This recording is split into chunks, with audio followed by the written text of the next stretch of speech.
What if I told you there's a conversational superpower so simple that most people completely miss it, even though it can have strangers opening up to you in less than 5 minutes?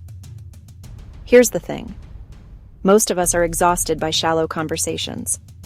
The same recycled topics. The polite nodding. The how's work? Busy. Exchange for the 100th time. But some people, they have a different experience. People naturally gravitate toward them. Conversations go deep fast. And it's not because they're the most charismatic or the funniest person in the room. The secret? They've mastered the art of listening in a way that almost nobody else does. And in the next 10 minutes, I'm going to show you exactly how to do it, especially if you're someone who's naturally quiet or introverted. Because here's the truth. When you really listen, people will naturally take you where they want to go. Because most people haven't had someone truly listen to them for more than 10 minutes in their entire life. So let's break down this hidden skill set so you can use it to connect with anyone. First up, you need to stop interrupting. And I know what you're thinking, but I don't interrupt. Yes, you do. We all do. Most conversations are filled with interruptions. Someone's telling a story and we jump in to correct a detail, to add our own experience, to crack a joke, or to change the subject because we're uncomfortable. Person A. So, I was thinking about how we got social media wrong because we were so optimistic. Person B.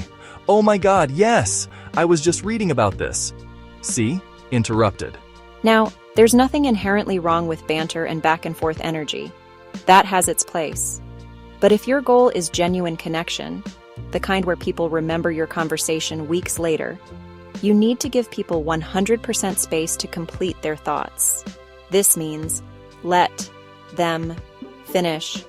Don't jump in with your story. Don't offer solutions. Don't fill the silence. Just let them talk. Here's what's wild.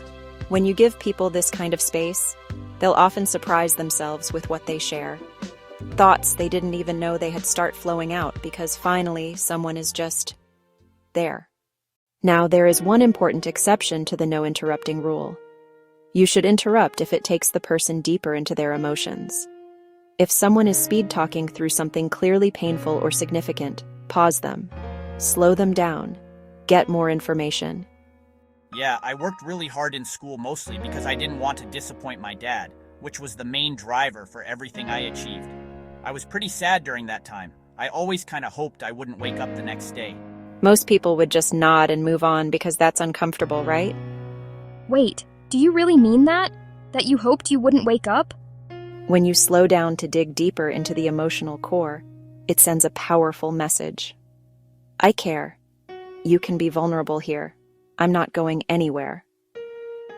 Similarly, if someone mentions something emotionally charged, like, I've been doing quarterly psychedelic journeys for the past few years, that's your cue to get curious. Why? Why are you doing that? And then, shut up and listen to the real answer. Okay, so someone's getting emotional in front of you. Maybe their voice cracks.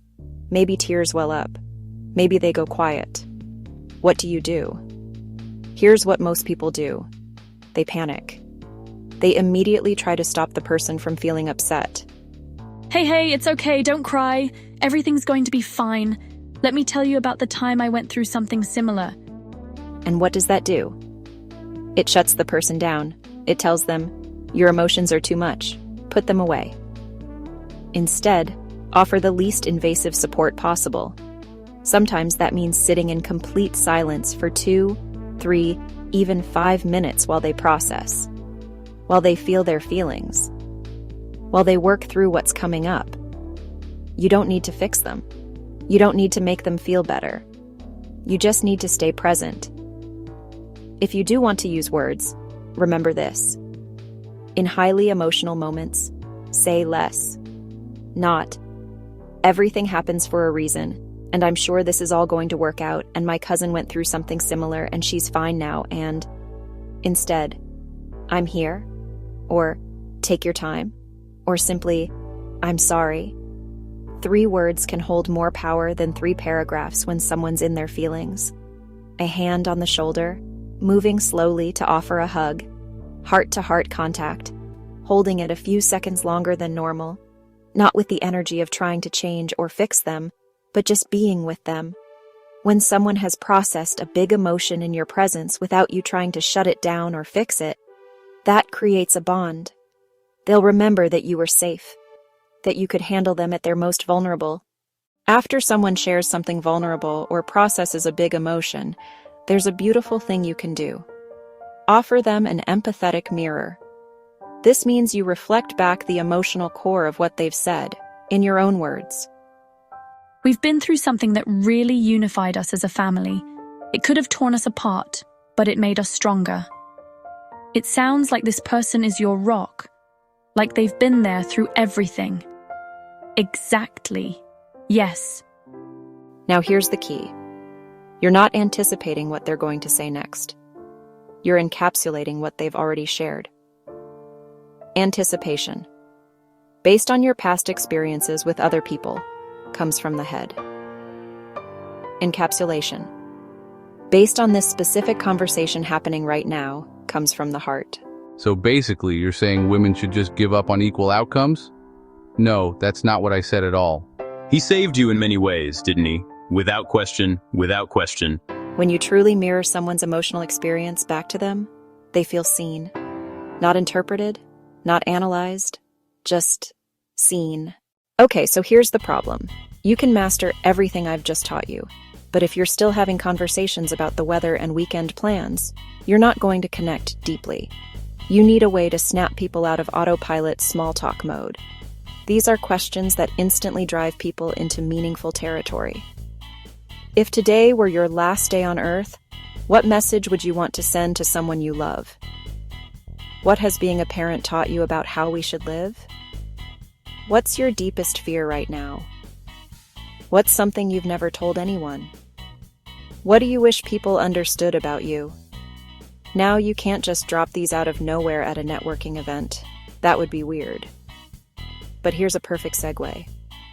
Hey, I heard this really interesting question that gets people talking, and I'm curious what you'd say. Boom. You've just given them permission to go deep. Most people will actually get excited because finally someone wants to talk about something real. Here's the thing about all of these techniques.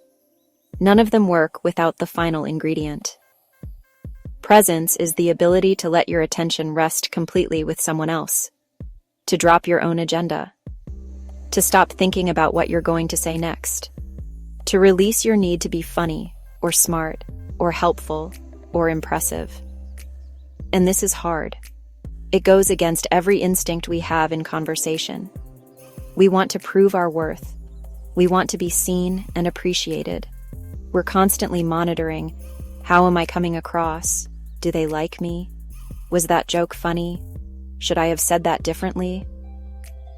But real connection doesn't happen when you're focused on yourself. It happens when you're genuinely focused on them. So here's my challenge for you. Give someone 10 minutes of your fully attentive listening. Not listening while scrolling your phone. Not listening while planning your response. Not listening while thinking about your to-do list. Just listening. Start with a chunky question. Give them space to fully answer. Don't interrupt unless it's to go deeper emotionally. Offer minimal support when emotions arise. Mirror back what you hear. And stay present. I promise you, you will be shocked at how deep you can connect with someone in just 10 minutes when you actually do this. Look, listening isn't the only skill that matters in relationships. Being able to express yourself confidently, share your own stories, and show up authentically, all of that matters too. But if you're someone who's tired of shallow conversations and wants to build real connections, mastering the art of presence-based listening will transform every relationship in your life. So try the 10-minute challenge this week. And if you do, leave a comment and let me know what happened. I read every single one, and I'm genuinely curious about your experience. If you want more content on communication, confidence, and building deeper relationships, make sure to subscribe and hit the notification bell. Remember, your job isn't to lead the conversation. It's to follow with curiosity and care. When you do that, people will take you exactly where they need to go. Thanks for watching. I'll see you in the next one.